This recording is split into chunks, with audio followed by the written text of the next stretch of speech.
여러분, 오늘은 참 특별한 분 이야기를 들려드리려고 해요. 백남준이라는 이름 한 번쯤은 들어보셨죠? TV를 예술로 만든 사람, 비디오 아트의 아버지라고 불리는 그분 말이에요. 그런데 이분이 어떻게 살아왔고 어떤 생각으로 그런 놀라운 작품들을 만들어냈는지 그 이야기를 천천히 풀어보려고 합니다. 백남준 선생은 1932년 서울에서 태어났어요. 지금으로부터 거의 100년 전 일이네요. 그때 서울은 지금과는 완전히 다른 모습이었죠. 일제강점기였고 우리나라는 아직 독립도 하지 못한 시기였어요. 백남준은 그런 시대에 부유한 상인 집안의 아들로 태어났습니다. 아버지는 섬유 사업을 하시는 분이었고 집안 형편이 넉넉한 편이었어요. 어린 시절에 백남준은 남다른 아이였다고 해요. 피아노를 배우면서 음악에 관심을 보였는데 그냥 평범하게 곡을 연주하는 게 아니라 이상한 소리를 내보기도 하고 건반을 두드리는 방식을 바꿔보기도 했대요. 어른들 눈에는 그저 개구쟁이처럼 보였겠지만 어쩌면 그때부터 이미 예술가의 기질이 있었던 건지도 모르겠어요. 그런데 백남준이 18살이 되던 해에 큰 사건이 터졌어요. 바로 한국전쟁이죠. 1950년 6월 이후 5일 전쟁이 터지면서 백남준 가족은 서울을 떠나야 했어요. 그때 얼마나 혼란스러웠겠어요. 하루아침에 집을 버리고 피난길에 올라야 했으니까요. 백남준 가족은 홍콩을 거쳐 일본으로 건너갔어요. 전쟁의 포화 속에서 살 수는 없었으니까요. 일본에 정착한 백남준은 도쿄대학에 들어가 음악과 미술사를 공부했어요. 그런데 이분의 학문에 대한 열정이 보통이 아니었나 봐요. 음악만 공부한 게 아니라 철학도 공부하고 미술사도 파고들었어요. 그냥 한 가지만 파는 게 아니라 여러 분야를 넘나들며 공부했던 거죠. 지금 생각해보면 나중에 TV와 음악과 철학을 다 섞어서 작품을 만들 수 있었던 건 이때의 공부 덕분이었을 거예요. 일본에서 대학을 졸업한 백남준은 1956년 24살의 나이에 독일로 건너갔어요. 그때 독일은 전쟁이 끝난 지 10년 정도밖에 안 됐지만 학문과 예술의 중심지로 다시 떠오르고 있었어요. 백남준은 뮌헨 대학교에서 음악사를 공부하기 시작했어요. 그런데 그냥 평범한 학생이 아니었어요. 당시 유럽에서는 현대음악이라는 새로운 흐름이 일어나고 있었는데 백남준은 그 한가운데로 뛰어들었어요. 독일에서 백남준은 정말 중요한 사람들을 만났어요. 그중 한 명이 존 케이지라는 미국 작곡가였어요. 존 케이지는 음악이라는 게 꼭 아름다운 선율만을 의미하는 게 아니라 소리 자체, 심지어 침묵까지도 음악이 될 수 있다고 생각한 사람이에요. 유명한 작품 중에 4분 33초라는 게 있는데 연주자가 무대에 나와서 아무것도 연주하지 않고 그냥 앉아있기만 하는 거예요. 관객들이 숨 쉬는 소리, 기침하는 소리, 밖에서 들리는 자동차 소리, 그런 게 다 음악이라는 거죠. 백남준은 존 케이지를 만나면서 완전히 눈을 뜬 것 같아요. 아, 예술이라는 게 정해진 틀 안에서만 하는 게 아니구나. 규칙을 깨고 새로운 걸 시도해도 되는구나 하고 깨달은 거예요. 그때부터 백남준은 단순히 피아노 앞에 앉아서 곡을 연주하는 음악가가 아니라 무대 위에서 온갖 이상한 짓을 하는 퍼포먼스 아티스트로 변해갔어요. 1950년대 후반부터 1960년대 초반, 유럽에서는 플럭서스라는 예술운동이 일어났어요. 플럭서스는 라틴어로 흐르다라는 뜻인데 정해진 틀이 없이 자유롭게 흐르는 예술을 하자는 거였어요. 음악, 미술, 연극, 무용 이런 경계를 다 없애버리고 뭐든지 섞어서 해보자는 거죠. 백남준은 이 플럭서스 운동의 핵심 멤버가 됐어요. 백남준의 퍼포먼스는 정말 파격적이었어요. 어떤 공연에서는 무대 위에서 피아노를 부수기도 했어요. 관객들 앞에서 도끼로 피아노를 내리치는 거예요. 사람들은 깜짝 놀랐죠. 저 사람 미쳤나? 멀쩡한 피아노를 왜 부셔? 하고 생각했을 거예요. 그런데 백남준의 의도는 달랐어요. 피아노라는 악기가 가진 권위, 클래식 음악이 가진 고상함, 그런 걸 다 깨부수고 싶었던 거예요. 음악은 누구나 할 수 있고 어떤 방식으로든 표현할 수 있다는 걸 보여주고 싶었던 거죠. 또 어떤 공연에서는 넥타이를 잉크에 담갔다가 종이에 그림을 그리기도 했어요. 무대 위에서 머리를 감기도 하고 관객석으로 뛰어내려가 사람들 사이를 헤집고 다니기도 했어요. 지금 봐도 이해하기 어려운 퍼포먼스들이죠. 그런데 그게 바로 백남준이 하고 싶었던 거예요. 사람들을 깜짝 놀라게 하고 예술이 뭔지 다시 생각하게 만드는 거예요. 독일에서 백남준은 또 한 명의 중요한 예술가를 만났어요. 요셉 보이스라는 사람인데 이분도 정말 독특한 예술가였어요. 요셉 보이스는 모든 사람이 예술가다라는 말을 한 사람이에요. 특별한 재능이 있는 사람만 예술을 하는 게 아니라 누구나 자기 삶을 예술처럼 살 수 있다는 거죠. 백남준은 요셉 보이스와 친하게 지내면서 예술에 대한 생각을 더욱 넓혀갔어요. 그러다가 1963년 백남준에게 정말 중요한 순간이 찾아왔어요. 독일 부퍼탈이라는 도시에서 음악의 전시 전자 텔레비전이라는 전시회를 연 거예요. 이게 백남준이 처음으로 TV를 예술 작품으로 사용한 순간이었어요. 지금 생각하면 TV를 예술로 쓰는 게 뭐 그리 대단한가 싶지만 그때는 정말 혁명적인 일이었어요. 1960년대 초반만 해도 TV는 그냥 집에서 뉴스 보고 드라마 보는 기계였어요. 예술과는 전혀 상관없는 물건이었죠. 그런데 백남준은 TV 안을 들여다보기 시작했어요. TV 뒷면을 열어서 안에 있는 회로를 만지작거렸어요. 그러다가 발견한 거예요. 회로를 조금만 바꾸면 화면에 나오는 그림이 달라진다는 걸요. 백남준은 TV 안의 전자회로를 이리저리 변조했어요. 그랬더니 TV 화면에 나오는 이미지가 일그러지고 뒤틀리고 완전히 새로운 모양으로 바뀌었어요. 똑바로 나와야 할 선이 물결치듯 흔들리고 색깔이 이상하게 번지고 마치 추상화처럼 변했어요. 백남준은 이걸 보고 생각했어요. 이거다! TV도 피아노처럼 악기가 될 수 있어. TV도 캔버스처럼 예술의 도구가 될 수 있어. 부퍼탈 전시회에서 백남준은 13대의 TV를 전시했어요. 각각의 TV에는 다 다른 이미지가 나왔어요. 어떤 TV는 화면이 계속 일그러졌다가 펴졌다가 하고 어떤 TV는 화면이 여러 개로 쪼개져서 보였어요. 관객들은 처음 보는 광경에 어리둥절했어요. 이게 뭐야, 고장난 TV를 전시하는 건가 하고 생각한 사람도 있었을 거예요. 그런데 백남준의 의도는 명확했어요. TV를 그냥 정보를 받아보는 수동적인 기계가 아니라 사람이 조작하고 변형할 수 있는 능동적인 도구로 만들고 싶었던 거예요. TV 앞에 앉아서 방송국에서 보내주는 프로그램만 보는 게 아니라 우리가 직접 TV를 가지고 놀 수 있다는 걸 보여주고 싶었던 거죠. 이 전시회는 당시 예술계에 큰 충격을 줬어요. 어떤 평론가들은 저게 무슨 예술이야 라고 비난했지만 또 어떤 사람들은 완전히 새로운 예술의 시작이다 라고 환호했어요. 백남준은 이때부터 비디오 아트의 개척자로 불리게 됐어요. 1964년 백남준은 독일을 떠나 미국 뉴욕으로 건너갔어요. 왜 뉴욕으로 갔을까요? 그때 뉴욕은 세계 예술의 중심지였어요. 유럽에서 시작된 현대미술이 미국으로 건너가면서 뉴욕이 새로운 예술의 메카가 된 거예요. 백남준은 뉴욕에서 더 큰 무대를 꿈꿨던 것 같아요. 뉴욕에 도착한 백남준은 가난했어요. 독일에서는 그나마 집안 형편이 괜찮았는데 미국에 와서는 혼자 힘으로 살아가야 했으니까요. 그런데 그는 포기하지 않았어요. 낮에는 아르바이트를 하면서 생활비를 벌고 밤에는 작업실에서 작품을 만들었어요. 정말 열심히 살았던 거죠. 뉴욕에서 백남준에게 또 하나의 중요한 만남이 있었어요. 바로 첼리스트 샬럿 무어먼이라는 여성이었어요. 샬럿 무어먼은 클래식 음악을 전공한 첼리스트였는데 전통적인 연주에 만족하지 못하고 실험적인 음악에 관심이 많았어요. 백남준과 샬럿 무어먼은 금방 친해졌고 함께 여러 퍼포먼스를 만들었어요. 둘이 함께한 공연 중에 정말 유명한 게 있어요. 샬럿 무어먼이 첼로를 연주하는데 그 첼로에 TV 화면이 붙어 있는 거예요. 첼로의 몸통 부분에 작은 TV 모니터가 달려 있어서 샬럿이 연주를 하면 TV 화면에 이미지가 나오는 거죠. 음악과 영상이 동시에 만들어지는 작품이었어요. 관객들은 샬럿의 연주를 들으면서 동시에 TV 화면을 봐야 했어요. 귀와 눈이 동시에 바쁜 거죠. 또 다른 유명한 공연에서는 샬럿 무어먼이 TV를 브래지어처럼 가슴에 달고 나왔어요. TV 브라라는 작품이었는데 정말 파격적이었죠. 2개의 작은 TV 모니터를 가슴에 매달고 그 TV에서는 여러 가지 이미지가 나왔어요.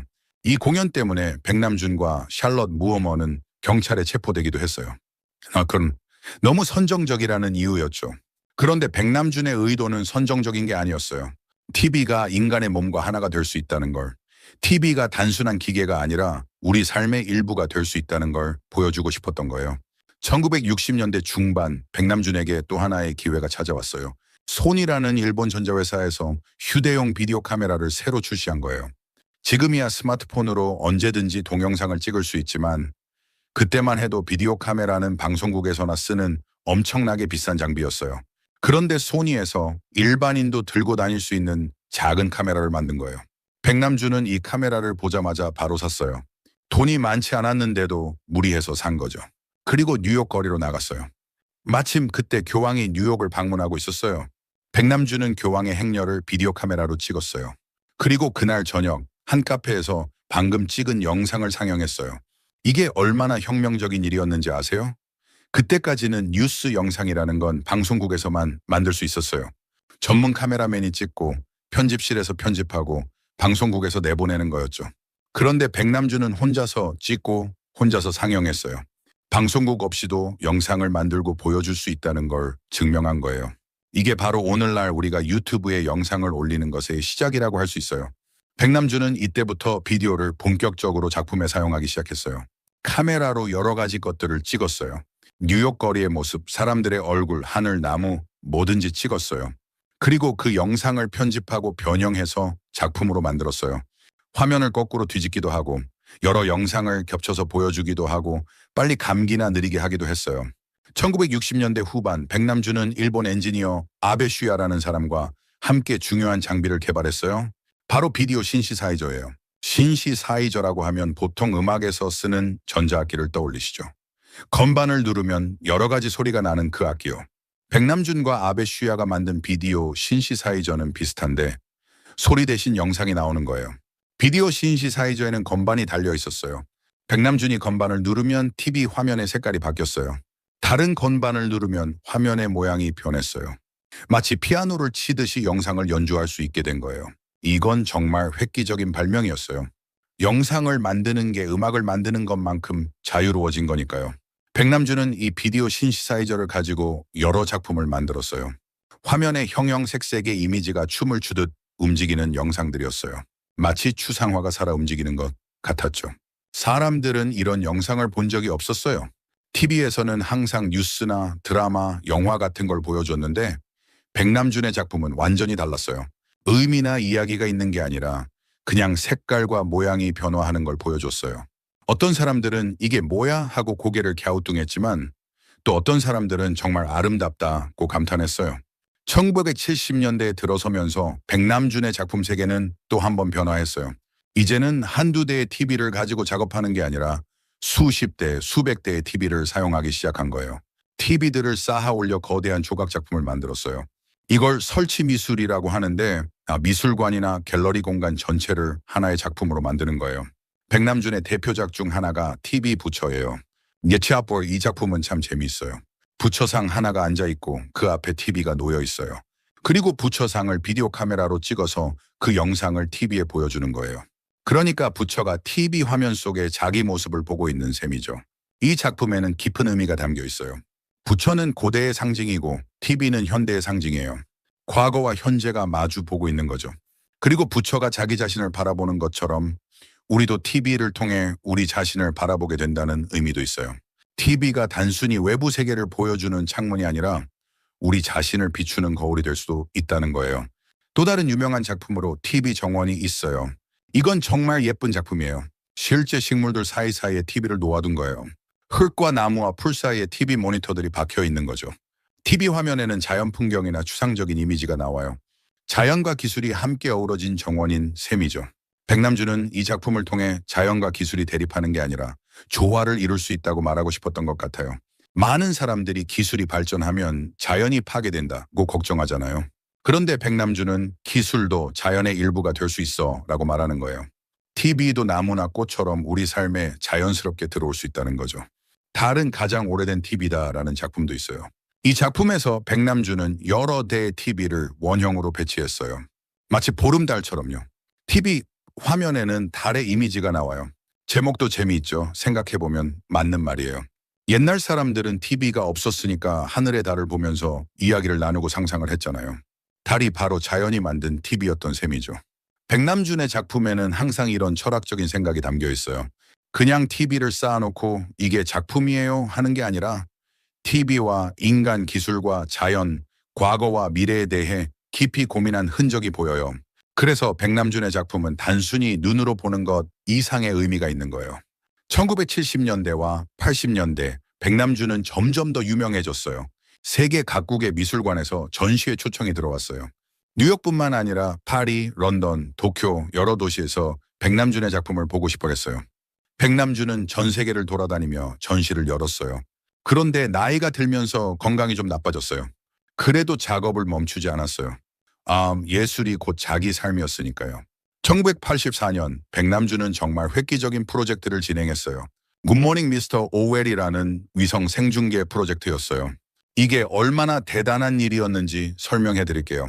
조지 오웰이라는 영국 작가가 쓴 소설 1984라는 게 있어요.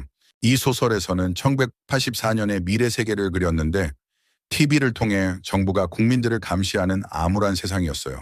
TV가 자유를 억압하는 도구로 나온 거죠. 백남준은 이 소설에 반대하고 싶었어요. TV는 감시와 억압의 도구가 아니라 소통과 자유의 도구가 될 수 있어 라고 말하고 싶었던 거예요. 그래서 1984년 1월 1일 새해 첫날에 굿모닝 미스터 오웰이라는 프로그램을 만들었어요. 뉴욕의 한 방송국과 파리의 퐁피두 센터를 인공위성으로 연결했어요. 그리고 뉴욕에서는 미국 예술가들이 공연하고 파리에서는 유럽 예술가들이 공연하는 걸 동시에 생중계했어요. 여러분, 지금은 인터넷으로 전 세계가 실시간으로 연결되니까 이게 대수롭지 않게 느껴질 수도 있어요. 그런데 1984년만 해도 이런 게 쉽지 않았어요. 국제전화도 비쌌고 영상통화는 꿈도 못 꾸던 시절이에요. 그런데 백남준은 인공위성을 이용해서 뉴욕과 파리를 연결한 거예요. 정말 놀라운 일이었죠. 이 프로그램에는 당시 유명한 예술가들이 많이 참여했어요. 미국 팝 아티스트 앤디 워홀도 나왔고 프랑스 작곡가들도 나왔어요. 음악, 춤, 미술 여러 가지 공연이 섞여 있었어요. 그리고 이 프로그램은 전 세계 2,500만 명이 시청했어요. 엄청난 성공이었죠. 백남준은 이 프로젝트를 통해 TV가 국경을 넘어 사람들을 연결할 수 있다는 걸 보여줬어요. TV가 한 나라 안에서만 방송을 하는 게 아니라 전 세계 사람들이 동시에 같은 것을 보고 느낄 수 있다는 거예요. 오늘날 우리가 온라인으로 전 세계 사람들과 소통하는 것도 어쩌면 백남준이 꿈꿨던 미래인지도 모르겠어요. 굿모닝 미스터 오웰 이후에도 백남준은 여러 위성 프로젝트를 진행했어요. 1986년에는 바이바이 키플링이라는 프로그램을 만들었는데 이번에는 뉴욕과 서울과 도쿄를 연결했어요. 서양과 동양을 잇는 프로젝트였죠. 백남준은 동양 사람으로서 서양에서 활동하는 예술가였으니까 동서양의 교류에 관심이 많았던 것 같아요. 1988년에는 손에 손잡고라는 프로젝트를 했어요. 서울 올림픽을 기념해서 만든 프로그램이었는데 전 세계 여러 도시를 위성으로 연결해서 올림픽의 평화 정신을 전파했어요. 백남준은 이렇게 큰 규모의 프로젝트를 통해 예술이 사람들을 하나로 모을 수 있다는 걸 계속 증명해 나갔어요. 1980년대 중반 백남준은 국제적인 거장으로 인정받았어요. 1984년에는 베니스 비엔날레라는 세계에서 가장 권위 있는 미술 행사에 초청받았어요. 베니스 비엔날레는 이탈리아 베니스에서 2년마다 열리는 큰 미술 전시회인데 각 나라를 대표하는 예술가들이 참여해요. 백남준은 독일 국가관에 초청받아 작품을 전시했어요. 사실 백남준은 한국 태생이지만 오랫동안 독일에서 활동했으니까 독일 예술가로도 인정받았던 거예요. 그런데 백남준의 작품은 한국적인 요소도 많이 담고 있었어요. 불교 사상이나 동양 철학이 작품 곳곳에 스며 있었거든요. 백남준은 비디오 아트뿐만 아니라 로봇 조각도 만들었어요. TV와 라디오, 여러 전자 부품들을 모아서 사람 모양의 로봇을 만든 거예요. 그 중에서 유명한 게 로봇 가족 시리즈예요. 아버지 로봇, 어머니 로봇, 아이 로봇들을 만들어서 한 가족처럼 전시했어요. 로봇들의 몸통에는 TV 화면이 달려 있어서 여러 영상이 나왔어요. 이 로봇들을 보면 웃음이 나면서도 생각할 거리가 많아요. 미래에는 정말 로봇 가족이 생길 수도 있겠다는 생각도 들고 인간과 기계의 경계가 어디까지인가 하는 철학적 질문도 떠오르죠. 백남준은 항상 이렇게 재미와 진지함을 동시에 담는 작품을 만들었어요. 1990년대에 들어서면서 백남준은 한국에서도 큰 주목을 받기 시작했어요. 사실 그 전까지 한국에서는 백남준을 잘 몰랐어요. 외국에서 활동하는 예술가였으니까요. 그런데 1990년대에 한국 미술계가 국제화되면서 백남준의 업적이 재조명되기 시작했어요. 1992년 백남준은 한국의 국립현대미술관에서 큰 전시회를 열었어요. 한국 땅에서 대규모 개인전을 여는 건 처음이었어요. 많은 한국 사람들이 백남준의 작품을 처음 봤죠. 반응이 뜨거웠어요. 우리나라에서 태어난 사람이 이렇게 세계적인 예술가가 됐구나 하고 자랑스러워하는 사람들이 많았어요. 이 전시회에서 선보인 작품 중에 다다익선이라는 게 있어요. 이건 정말 엄청난 작품이에요. 1003대의 TV를 쌓아 올려 만든 거대한 탑이었어요. 높이가 18m나 됐어요. 1000개가 넘는 TV에서 동시에 여러 영상이 나왔어요. 한국의 전통음악, 춤, 자연풍경, 현대 도시의 모습, 온갖 이미지들이 쉴 새 없이 흘러나왔어요. 다다익선이라는 제목도 의미가 있어요. 한자로 두어 이샨, 많으면 많을수록 좋다는 뜻이에요. 원래는 중국 역사에 나오는 말인데 백남준이 이 제목을 붙인 건 정보와 이미지가 넘쳐나는 현대 사회를 표현한 거예요. TV가 한두 대가 아니라 1000대가 넘게 있으니 정보의 홍수 속에 사는 우리를 보여주는 거죠. 다다익선은 지금도 국립현대미술관 과천관에 상설 전시되어 있어요. 관리하는 게 정말 어렵대요. 1000대가 넘는 브라운관 TV를 계속 작동시켜야 하니까요. 고장 나는 TV도 있고 부품을 구하기도 힘들어요. 지금은 브라운관 TV를 만들지 않으니까요. 그래도 미술관에서는 이 작품을 잘 보존하려고 애쓰고 있어요. 백남준의 대표작이니까요. 백남준은 작품 속에 한국적인 요소를 많이 담았어요. 링거, 불교 사상이 대표적이죠. 백남준은 불교에 깊은 관심이 있었어요. 실제로 불교 신자는 아니었지만 불교의 철학과 미학을 좋아했어요. 특히 선불교의 즉흥성과 자유로움에 끌렸던 것 같아요. 불교에서는 모든 것이 연결되어 있다고 말하잖아요. 사람도 자연도 우주도 다 하나로 이어져 있다고요. 백남준의 작품도 비슷한 생각을 담고 있어요. TV와 사람, 기술과 자연, 동양과 서양 이런 것들이 다 따로 있는 게 아니라 서로 연결되어 있다는 거예요. 백남준은 샤머니즘에도 관심이 많았어요. 샤머니즘은 무당이 구슬하는 우리 전통신앙이잖아요. 백남준은 무당이 춤추고 노래하면서 신과 소통하는 모습을 자기 퍼포먼스와 비슷하다고 생각했어요. 무대 위에서 이상한 행동을 하면서 관객들에게 충격을 주는 것도 일종의 샤머니즘적 행위라고 본 거죠. 백남준은 동양과 서양을 넘나드는 예술가였어요. 한국에서 태어나 일본과 독일에서 공부하고 미국에서 활동했으니 여러 문화를 다 경험한 사람이에요. 그래서 백남준의 작품에는 동서양이 자연스럽게 섞여 있어요. 서양의 첨단 기술과 동양의 전통 사상이 하나로 어우러진 거죠. 백남준은 미래를 내다보는 예술가였어요. 1960년대에 이미 인터넷 시대를 예견했어요. 정보 고속도로라는 개념을 제안했는데 전 세계가 전자 네트워크로 연결되는 미래를 상상한 거예요. 지금 우리가 쓰는 인터넷이 바로 백남준이 말한 정보 고속도로예요. 백남준은 1974년에 쓴 글에서 이렇게 말했어요. 미래에는 전자 네트워크를 통해 전 세계 사람들이 정보를 공유하고 소통할 것이다. TV는 단방향 매체에서 양방향 매체로 변할 것이다. 정확히 들어맞았죠. 지금 우리는 인터넷으로 정보를 주고받고 유튜브나 SNS로 소통하잖아요. 백남준은 40년 전에 이미 이런 미래를 예측한 거예요. 1996년 백남준에게 큰 시련이 찾아왔어요. 뇌졸중으로 쓰러진 거예요. 한쪽 몸이 마비되어 거동이 불편해졌어요. 예술가에게 몸을 쓸 수 없다는 건 정말 큰 타격이죠. 그런데 백남준은 포기하지 않았어요. 휠체어를 타고 다니면서도 작업을 계속했어요. 몸이 불편해진 후에도 백남준은 여러 전시를 열었어요. 비록 예전처럼 활발하게 움직일 수는 없었지만 작품을 구상하고 지시하는 건 여전히 할 수 있었으니까요. 조수들이 백남준의 아이디어를 듣고 실제로 작품을 만드는 식으로 작업했어요. 2000년대에 들어서도 백남준의 명성은 계속 이어졌어요. 세계 각국의 미술관에서 회고전을 열었어요. 회고전이라는 건 한 예술가의 전체 작품을 돌아보는 전시예요. 젊은 시절 작품부터 최근 작품까지 다 모아서 보여주는 거죠. 2000년에는 뉴욕의 구겐하임 미술관에서 대규모 회고전이 열렸어요. 구겐하임 미술관은 세계에서 가장 유명한 현대미술관 중 하나예요. 그곳에서 개인전을 연다는 건 예술가로서 최고의 연계죠. 백남준의 작품들이 나선형으로 된 구겐하임 미술관 벽을 따라 전시됐어요. 많은 사람들이 백남준의 예술 인생을 한눈에 볼 수 있었어요. 한국에서도 백남준에 대한 관심이 더욱 높아졌어요. 백남준이 세계적인 거장이라는 게 분명해지면서 한국 정부와 미술계에서도 그를 제대로 조명하기 시작했어요. 백남준의 작품을 소장하려는 미술관도 늘어났고 백남준을 연구하는 학자들도 많아졌어요. 백남준은 말년에도 한국을 잊지 않았어요. 비록 오랫동안 외국에서 살았지만 자신의 뿌리는 한국이라는 걸 항상 기억했어요. 인터뷰에서도 한국에 대한 애정을 자주 표현했어요. 한국 전통 음악이나 문화에 대해 이야기하는 걸 좋아했고 한국 후배 예술가들을 격려하기도 했어요.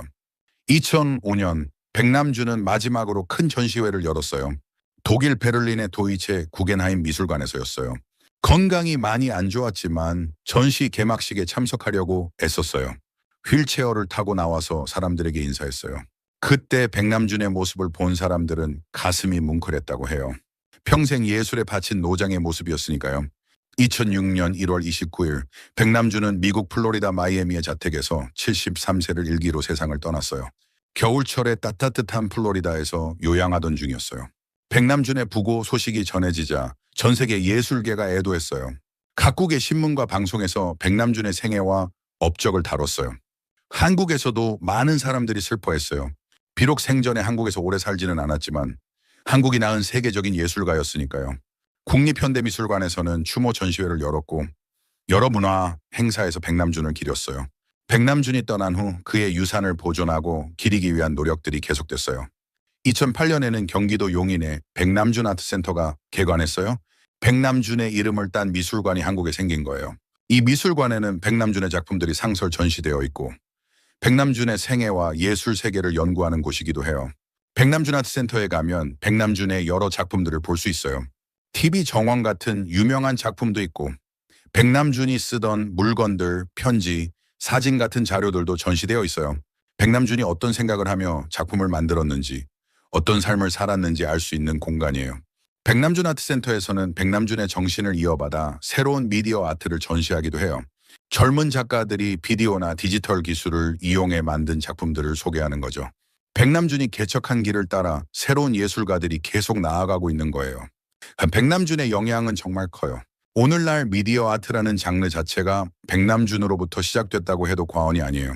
TV, 비디오, 컴퓨터, 인터넷을 이용한 예술 작품들, 이 모든 게 백남준이 닦아놓은 길 위에 있는 거예요.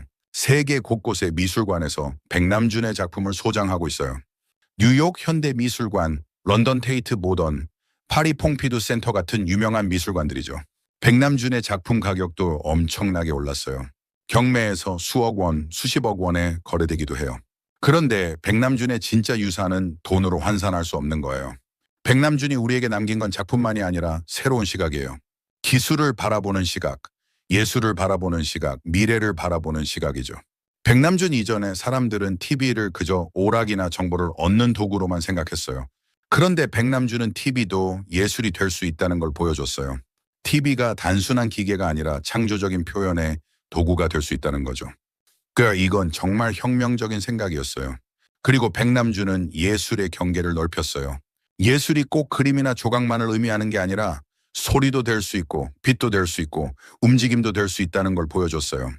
예술가가 캔버스 앞에 앉아서만 작업하는 게 아니라 무대 위에서 퍼포먼스를 할 수도 있고 기계를 조작할 수도 있고 위성을 이용할 수도 있다는 거예요. 백남준은 또한 미래를 예견했어요. 디지털 시대, 네트워크 시대가 오기 훨씬 전에 이미 그런 세상을 상상하고 작품으로 표현했어요. 오늘날 우리가 스마트폰으로 전 세계 사람들과 소통하고 유튜브에 영상을 올리고 SNS로 정보를 공유하는 이 모든 게 백남준이 꿈꿨던 세상이에요. 백남준의 삶을 돌아보면 참 파란만장해요. 전쟁 때문에 고향을 떠나 낯선 나라를 전전하며 공부했고 가난하게 살면서도 예술을 포기하지 않았어요. 주류 예술계에서 인정받지 못해도 자기 길을 묵묵히 걸어갔죠. 그러다가 결국 세계적인 거장이 됐어요. 백남준의 이야기는 우리에게 여러 가지를 생각하게 해요. 먼저 새로운 것에 도전하는 용기가 중요하다는 거예요. 백남준이 만약 TV는 예술이 아니야 라는 기존의 생각에 갇혀 있었다면 비디오 아트는 탄생하지 않았을 거예요. 백남준은 남들이 하지 않는 것, 남들이 말도 안 된다고 하는 것을 과감하게 시도했어요. 둘째로 끊임없이 배우고 탐구하는 자세가 중요하다는 거예요. 백남준은 음악, 철학, 미술, 기술 여러 분야를 공부했어요. 한 가지만 파고든 게 아니라 폭넓게 배웠죠. 그래서 여러 분야를 융합한 독특한 작품을 만들 수 있었어요. 오늘날 융합이나 통섭이라고 하는 것도 백남준이 이미 실천했던 거예요. 셋째로 어려움 앞에서 포기하지 않는 끈기가 중요하다는 거예요. 백남준은 전쟁으로 고향을 잃었고 외국에서 가난하게 살았고 말년에는 병으로 몸이 불편했어요. 그런데도 작업을 멈추지 않았어요. 예술이 자기 삶의 전부였으니까요. 넷째로 열린 마음으로 세상을 바라보는 게 중요하다는 거예요. 백남준은 동양과 서양, 전통과 현대, 예술과 기술 이런 구분을 넘어섰어요. 이건 이래야 해, 저건 저래야 해 하는 고정관념에 갇히지 않았어요. 모든 것이 연결될 수 있고 새로운 조합이 가능하다고 믿었어요. 백남준은 또한 유머 감각이 있는 사람이었어요. 진지하고 철학적인 작품을 만들면서도 재밌는 요소를 잊지 않았어요. 로봇 가족이라든가 TV 브라 같은 작품들은 보는 사람을 웃게 만들어요. 예술이 꼭 어렵고 무거워야 하는 건 아니라는 거죠. 백남준은 겸손한 사람이기도 했어요. 세계적인 명성을 얻은 후에도 거만하지 않았고 젊은 예술가들을 격려했어요. 자기가 최고라고 뽐내지 않았고 항상 배우는 자세로 살았어요. 인터뷰에서도 자기 작품을 지나치게 치켜 쓰지 않았고 오히려 자기 한계를 인정하기도 했어요. 백남준의 작품 세계를 한마디로 정의하기는 어려워요. 워낙 다양하고 복잡하니까요. 그런데 공통적으로 흐르는 주제는 연결이에요. 과거와 현재의 연결, 동양과 서양의 연결, 예술과 기술의 연결, 사람과 사람의 연결이죠. 백남주는 모든 것이 따로 있는 게 아니라 서로 연결되어 있다고 믿었어요. 오늘날 우리가 사는 세상은 백남준이 예견한 세상이에요. 스마트폰으로 전 세계 어디든 연결되고 유튜브로 누구나 방송을 만들고 SNS로 실시간 소통하는 세상이죠. 이런 세상에서 백남준의 작품과 생각은 더욱 의미가 있어요. 백남준은 기술이 인간을 소외시키는 게 아니라 오히려 인간을 연결시킬 수 있다고 믿었어요. 많은 사람들이 기술이 발전하면 사람들이 더 외로워질 거야 하고 걱정하는데 백남준은 반대로 생각했어요. 기술을 잘 사용하면 더 많은 사람들과 소통하고 더 풍부한 경험을 할 수 있다는 거죠.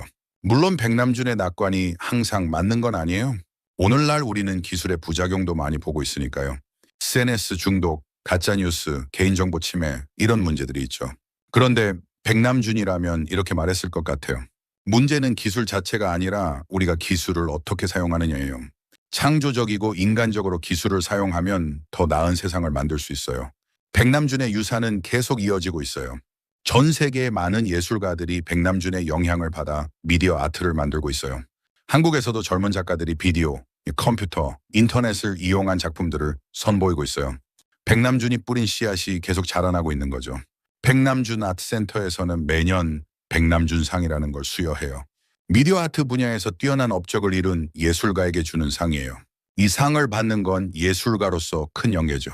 백남준의 이름을 건 상이니까요. 학교에서도 백남준을 가르쳐요. 미술 시간에 백남준의 작품을 배우고 비디오 아트에 대해 공부해요. 아이들이 백남준을 알게 되면서 예술에 대한 시각이 넓어지는 거죠. 예술이 꼭 그림만 있는 게 아니구나. TV나 컴퓨터로도 예술을 할 수 있구나 하고 깨닫는 거예요. 백남준의 작품들은 시간이 지나도 여전히 현대적이에요. 1960년대, 70년대에 만든 작품들인데도 지금 봐도 새로워 보여요. 그건 백남준이 단순히 유행을 따른 게 아니라 본질을 파고들었기 때문이에요. 기술은 변하지만 인간의 본질, 소통의 본질은 변하지 않으니까요. 백남준은 한국인으로서의 정체성을 잃지 않으면서도 세계인이 될 수 있다는 걸 보여줬어요. 한국에서 태어났고 한국 문화를 사랑했지만 그렇다고 한국 안에만 갇혀 있지 않았어요. 전 세계를 무대로 활동하면서도 자기 뿌리를 잊지 않았어요. 이런 모습은 오늘날 세계화 시대를 사는 우리에게도 좋은 본보기가 돼요. 백남준의 삶은 한 편의 드라마 같아요. 전쟁, 유학, 가난, 도전, 성공, 병고, 영광 이 모든 게 담겨 있어요. 그런데 백남준은 자기 인생을 비극으로 보지 않았어요. 오히려 모든 경험을 예술로 승화시켰어요. 고통도 기쁨도 실패도 성공도 다 작품의 재료가 된 거예요. 백남준을 보면 예술가란 무엇인가 하는 생각이 들어요. 예술가는 그냥 그림 잘 그리는 사람이 아니에요. 세상을 다르게 보는 사람이에요. 남들이 보지 못하는 걸 보고 남들이 생각하지 못하는 걸 생각하는 사람이에요. 그리고 그걸 작품으로 표현해서 다른 사람들에게도 새로운 시각을 열어주는 사람이에요. 백남준은 또한 시대를 앞서간 사람이었어요. 그가 살던 시대 사람들은 백남준의 작품을 이해하기 어려워했어요. 너무 새롭고 낯설었으니까요. 그런데 시간이 지나면서 사람들은 백남준이 옳았다는 걸 깨달았어요.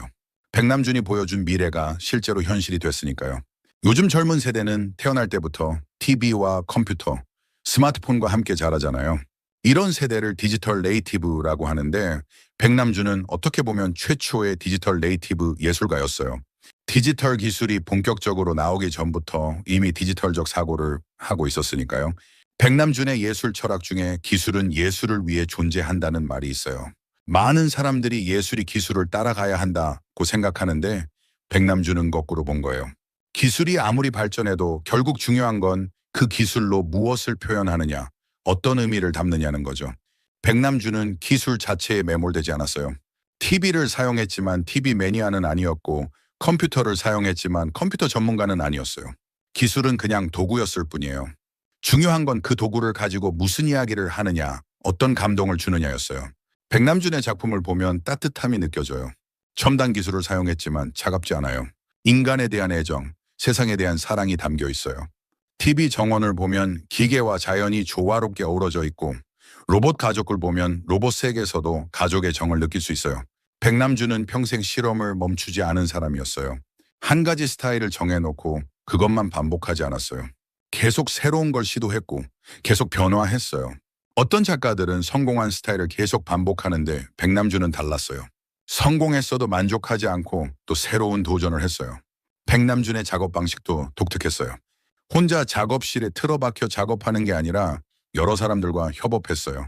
엔지니어, 음악가, 무용가, 여러 분야 사람들과 함께 작품을 만들었어요. 예술은 혼자 하는 게 아니라 함께 하는 거라고 생각한 거죠. 백남준은 또한 예술의 민주화를 꿈꿨어요. 예술이 소수의 엘리트만 즐기는 게 아니라 누구나 접근할 수 있어야 한다고 생각했어요. 사는시, 그래서 TV를 사용한 거예요. 예술의 이어 TV는 부자 집에도 있고 가난한 집에도 있잖아요. 누구나 볼 수 있는 매체니까요. 백남준의 작품 중에는 관객이 직접 참여할 수 있는 것들도 많았어요. 그냥 작품을 보기만 하는 게 아니라 만지고 조작할 수 있게 만든 거예요. 예술이 박물관 유리 케이스 안에 갇혀 있는 게 아니라 사람들 속으로 들어와야 한다고 생각한 거죠. 백남준이 남긴 말 중에 기억에 남는 게 많아요. 나는 전자시대의 바보다라는 말도 했어요. 겸손한 표현이지만 사실은 자신이 전자시대를 누구보다 잘 이해하고 있다는 자신감의 표현이기도 해요. 예술은 사기다라는 말도 했어요. 이건 예술을 폄하하는 게 아니라 예술의 본질을 꿰뚫는 말이에요. 예술은 현실을 그대로 보여주는 게 아니라 환상을 만드는 거니까요. 그런데 그 환상을 통해 더 깊은 진실을 보여줄 수 있다는 거죠. 백남준은 유머러스한 사람이기도 했어요. 진지한 작품을 만들면서도 농담을 잊지 않았어요. 인터뷰에서도 재치 있는 답변을 많이 했어요. 예술을 너무 무겁게 생각하지 않았던 거죠. 백남준의 삶을 보면 용기가 나요. 나이 들어도 새로운 걸 시작할 수 있다는 걸 보여주니까요. 백남준이 비디오 아트를 시작한 건 30살이 넘어서였어요. 요즘으로 치면 결코 젊은 나이가 아니죠. 그런데 완전히 새로운 분야를 개척했어요. 또 실패를 두려워하지 않았던 것도 배울 점이에요. 백남준의 모든 작품이 성공한 건 아니에요. 어떤 전시는 관객이 별로 없었고 어떤 작품은 비평가들에게 혹평을 받기도 했어요. 그런데 백남준은 실패에 좌절하지 않았어요. 실패도 경험이고 배움이라고 생각했어요. 백남준은 건강이 나빠진 후에도 작업을 계속했어요. 이건 정말 대단한 일이에요. 보통 사람 같으면 이제 나이도 들었고 몸도 아프니까 쉬어야지 하고 생각할 텐데 백남준은 달랐어요. 죽는 순간까지 예술가로 살고 싶었던 거예요. 백남준의 부인 이야기도 빼놓을 수 없어요.